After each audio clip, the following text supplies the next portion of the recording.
Welcome to Irresistible. You ignite your passion and purpose. I'm your host, Karen Seltz.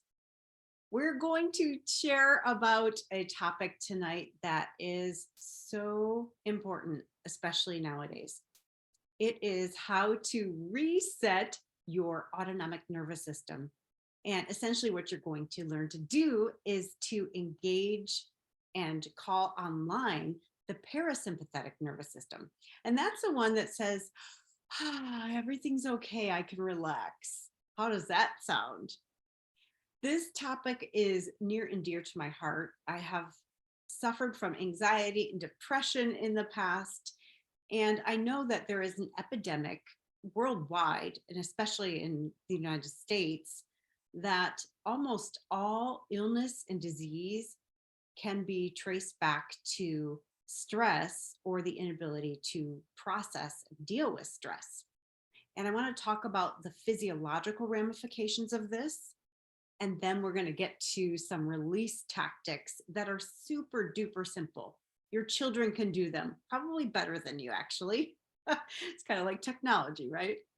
So if you think about back in the days, like caveman time, for example, when we saw a saber-toothed tiger, our body would engage, right? It would say, okay, we get to either hide from this predator or we get to run. And you have to make a quick decision which one you're going to do. Are you going to run? Are you going to stay and fight? Are you going to hide? So it's one of those three: run, fight, or hide. So fight, flight, or freeze is essentially what we call it these days.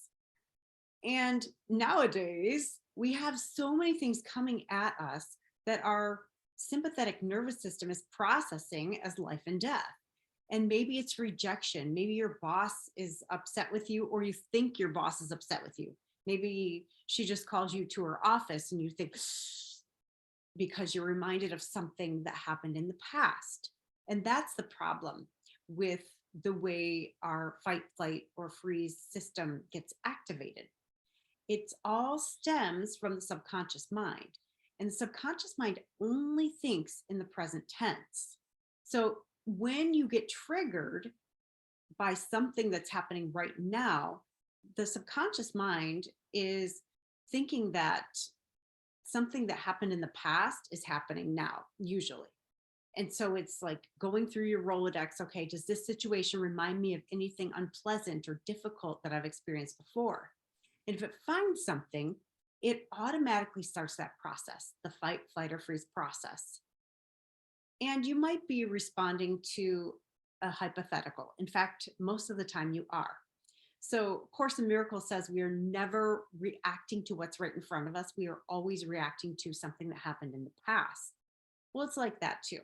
So we have this very complicated system in our brain where we store emotional memories. And depending on how much trauma or difficulty we've experienced over the course of a lifetime, we will get triggered more easily or less easily. And depending on how we handled those situations will depend on how quickly we can reset. Hopefully that made sense. So let's back up a little bit. Let's talk about trauma.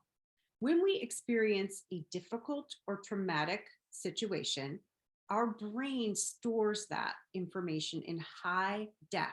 So it's like the most vivid picture you could possibly see on the big screen, right? You remember what you were wearing, what time of day it was, what season it was, who was present, what it smelled like, what it looked like, what it felt like. Was it raining? Was it sunny? And all those bits of information are stored in high def. So those memories are really quick and they are powerful because there's so much definition to them. So imagine if you could teach your subconscious mind how to reprocess that, how to store it in low definition. So it would be like recalling, hey, what'd you have for dinner last Tuesday night? Unless it was a really special occasion, you'd be like, oh gosh, I mean, you'd really have to think about it. So that is what's possible. Our brains are beautiful and complicated, and they are designed to protect us. And sometimes they develop glitches. So we're going to talk about how to reset those. Now, I am not a trauma specialist. I am a brain gym consultant, and I've studied a lot about neuroscience over the years, a lot about trauma. So I am going to show you some brain gym techniques, also some breathing techniques that are mostly from Kundalini yoga. So I'm just going to make a disclaimer. I am not a trauma release specialist. Okay. So use these. If you have big T trauma, please go seek help. This is not for that. This is for the little stressors, like somebody cuts you off in traffic. What do you do? Okay. So please seek help if you have big T trauma. If you don't know what that is, look it up. All right. So I'm going to go back to the subconscious mind. Okay. Because trauma is stored there. And if you have a lot of little things, like I don't think I have big T trauma, I have a lot of little ones. And so I was triggered quite frequently because of the sheer number of those events that I've experienced. So if you have big T trauma and it happened to be sunny, you could be triggered by a sunny day. And it could happen with anything. One of the things that I've shared before is I was in sales for a very long time, and I was deathly afraid of picking up the telephone to make a cold call. And the reason for that, I realized after I did this amazing trauma release program, and I didn't have that fear anymore, I realized that I grew up in a chaotic household, and I grew up reading people's faces. Okay, am I safe if I say this? And if I wasn't, I would bob and weave and bob and weave. And I could always change what I was saying or the direction I was heading to keep myself safe. And on the phone, I couldn't read people's faces, and I was terrified. I thought I was in danger. I thought I was going to be hit at any moment. And that makes zero sense to the logical mind, right? But we store these things and then we believe them as fact. We don't even question it, because when we're stressed out, guess what shuts off? The logical decision-making parts of your brain. So of course it doesn't make sense, because you don't have access to your logical analytical faculties anymore.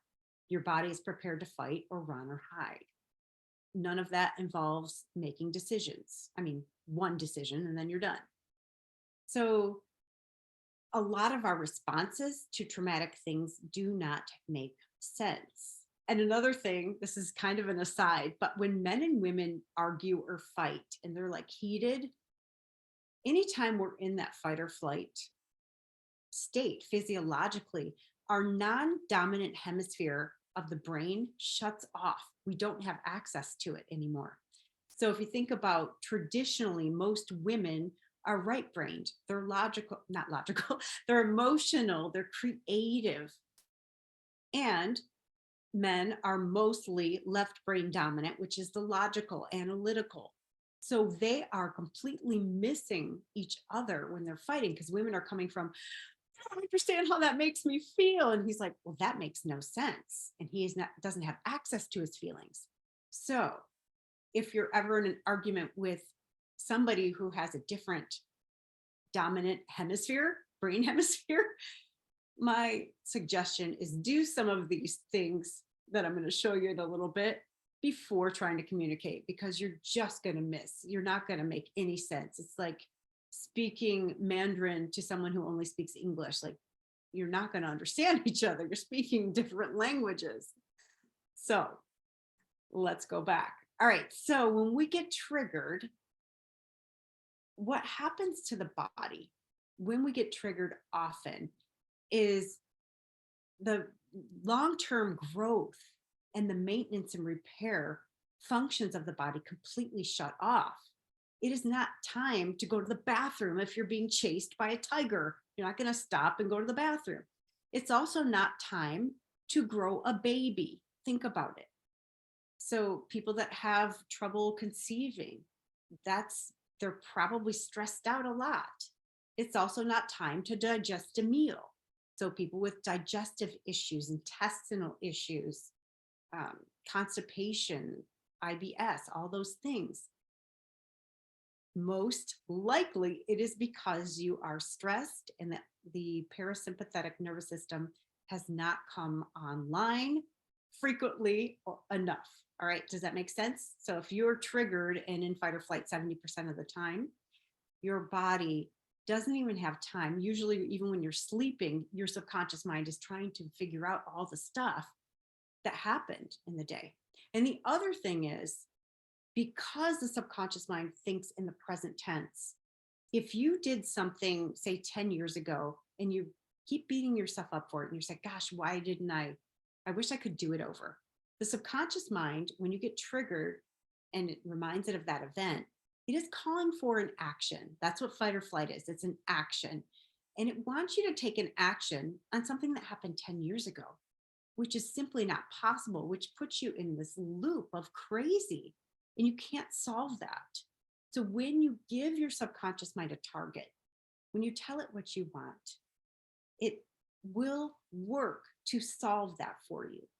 And that works with anything. If you're like, I really want a solution to my business launch or my relationship issues, I really want a solution. So if you stop focusing on the problem and start telling your subconscious mind, show me a solution, show me a solution. And it could be for anything, your financial issues. It could be absolutely anything. Tell your subconscious mind what you want and prime it. Say, show me this. When it shows up, make me aware of it. You may have heard of the reticular activating system. Your subconscious mind is filtering millions of bits of information, like pretty much every second. There's so much information and it is recording all of it, but it puts it through a filter.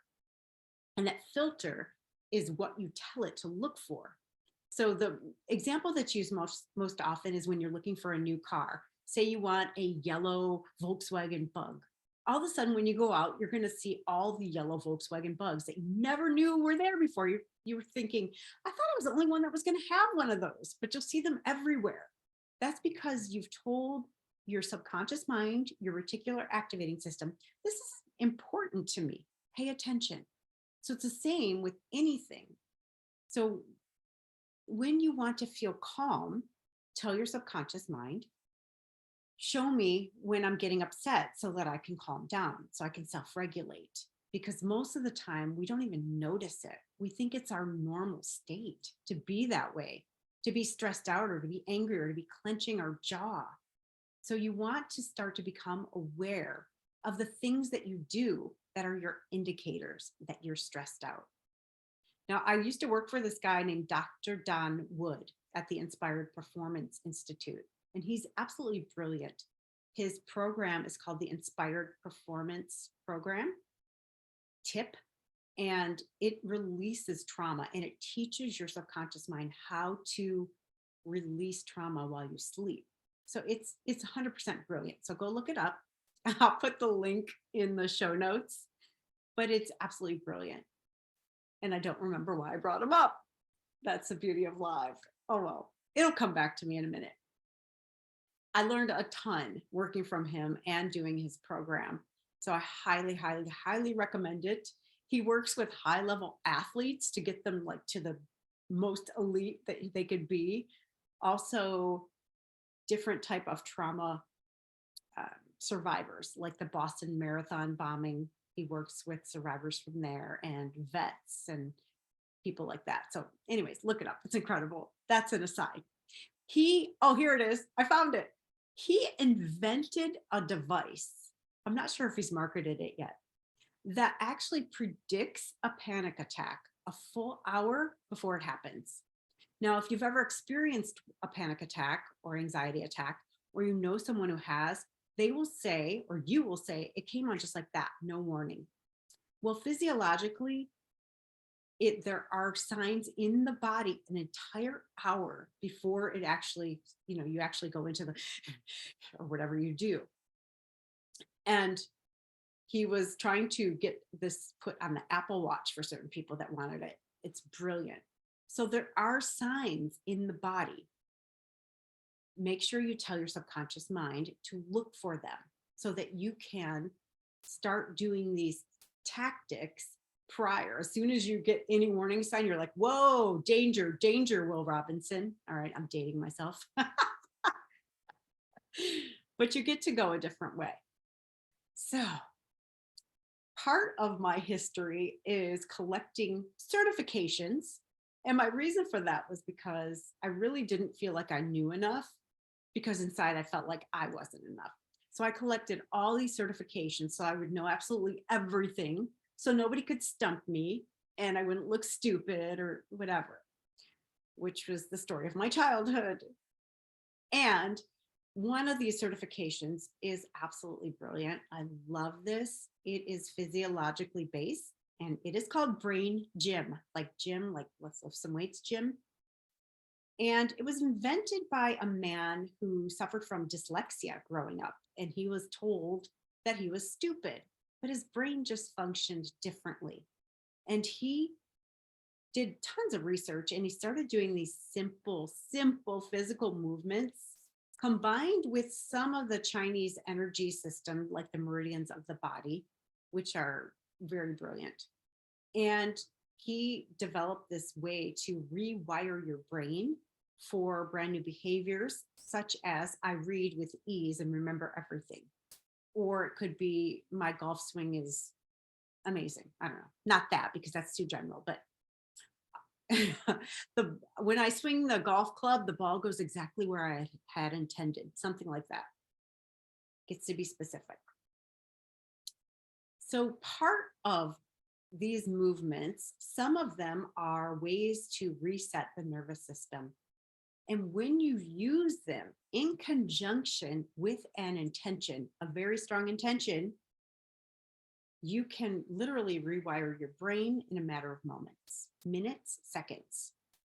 And some of these that I'm going to teach you, they're so brilliant because they were tested out by the fire department. I don't remember what city or state, but they would use these with people that their houses were on fire, and some of them, like, they had lost loved ones. And if they could get these people into these positions immediately, their body didn't store the trauma. Their brains didn't store those memories in that special way. Remember, in high definition, it negated the effect of that memory of the trauma. So you ever get called on at school and you start to sweat, or you said something stupid and people laughed, or anything like that? If you could get in this position before or after that, you wouldn't have that stress. So if you are a public speaker, for example, you can do these positions before you go speak. What an idea, huh? To have a calm nervous system. And I want to tell you the physiology, why this works. So in Chinese medicine, if you think about acupuncture, it's based on the meridian system. And the meridians are these invisible lines of energy that run through the body. And they're very measurable now. They haven't always been. And 12 of the 14 main meridians begin or end in the fingers or toes. So when you have a blockage in one of them, say the large intestine meridian, the large intestine is associated with the issue of letting go. So you ever know people, you get into a fight with them and they bring up something that happened 10 years ago? They may very well have a blockage in their large intestine meridian. Yes, they may also be constipated. Most likely they are, if they're bringing up things from 10 years ago. Whereas the other people that are doormats, they just let everything slide right off of them. They might have the opposite, an imbalance in their large intestine meridian, and they might have IBS or diarrhea or something. So it's balancing those meridians. It's balancing the energy flow. So when we are standing normal, our arms down, our legs, our feet flat, the meridians can start and stop the energy. This first position I want to show you, it's hilarious. All right. It was designed in the 70s before this had a meaning, and it was called hookups. I call it now whole brain posture because it doesn't mean that. So what you're going to do is you're going to take your arms in front of you with your thumbs facing downward like that. Then you're going to cross one wrist over the other, intertwine the fingers, and then fold them in so your hands are over your heart. At the same time, you're going to cross one foot over the other. And when you do that, you stay there your energy is now in a figure 8. So it's flowing, it's moving. Now, remember I said 12 of the 14 major meridians begin or end in the toes or the hands. The other two, one ends here and one ends here. So you're going to connect to that one with your tongue on the inside of your mouth. So while you're in this position, you're going to inhale and put your tongue up right behind your upper teeth, just like kind of on the roof of your mouth behind your upper teeth. And then when you exhale, just relax the tongue. Let it fall down to the bottom of your mouth. You don't have to open your mouth. And if you can close your eyes, it's even better. You want to do this for about 30 seconds. So just inhale with the tongue up and exhale with the tongue down. And just feel everything relax. Just breathe at your own pace, inhaling with the tongue up on the roof of your mouth, behind your upper teeth. And exhale, relax. Now, usually, most people will feel this immediately. It's like an immediate relaxing effect. If you happen to be at a meeting or on an airplane and you don't want to get in this weird position, you can do this with your arms, or you can just kind of cross them, corpse pose, and then cross one foot over the other.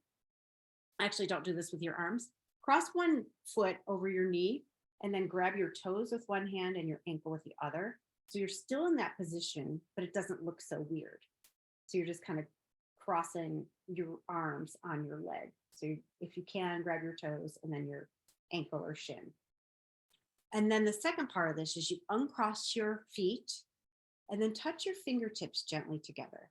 And it doesn't have to be up here. I'm just doing that so you can see it. It could be in your lap. And then continue the tongue up on the inhale and down on the exhale. This should feel really good, really relaxing. You can also do this if you're having trouble falling asleep, if you have a racing mind. That should feel really good. So that's one of the main ones that we use in Brain Gym.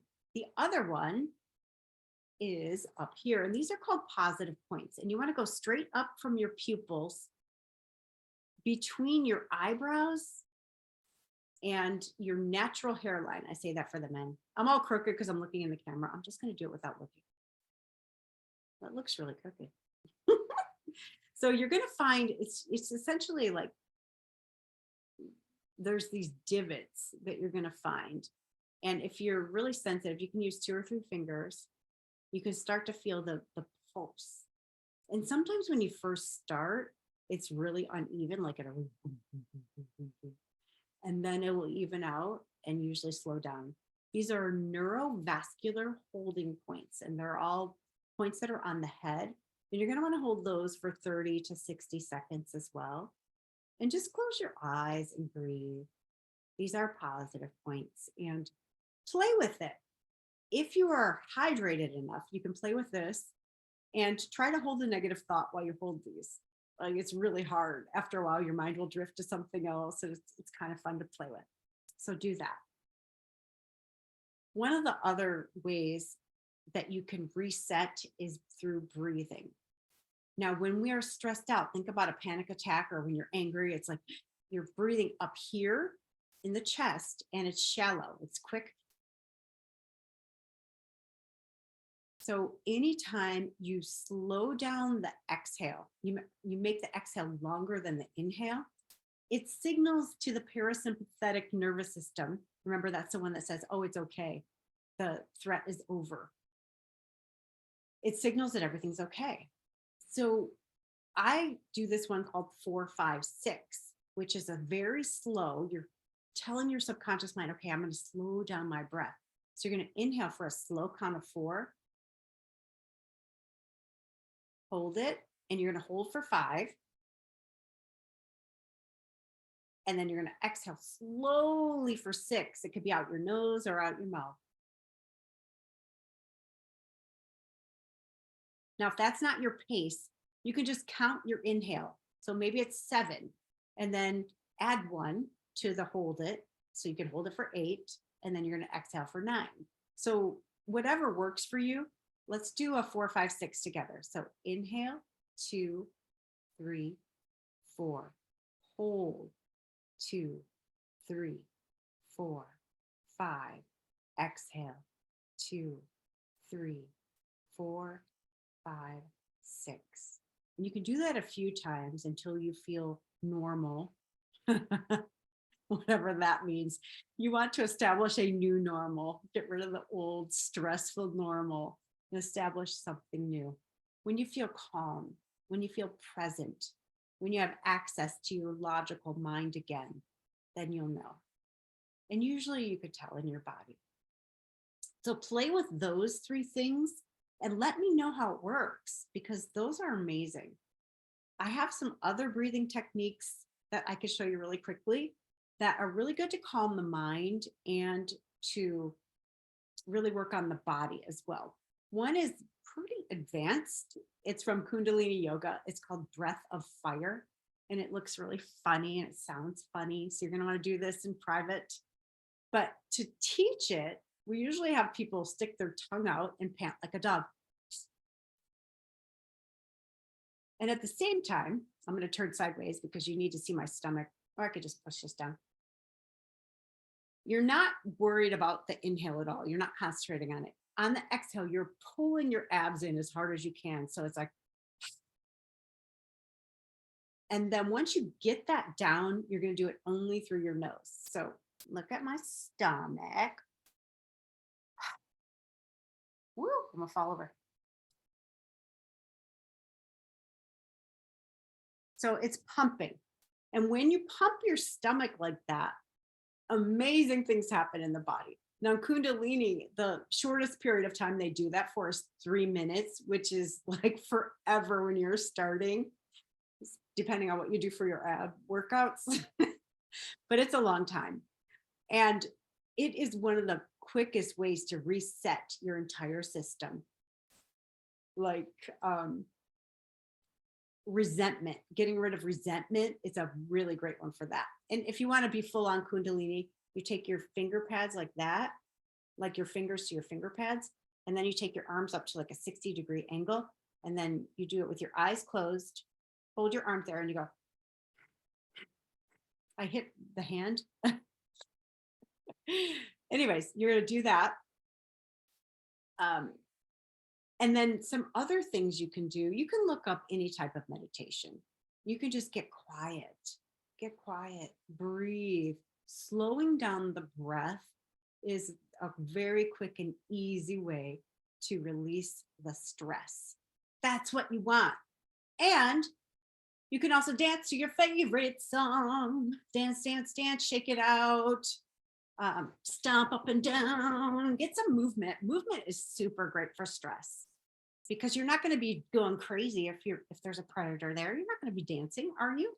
I don't think so.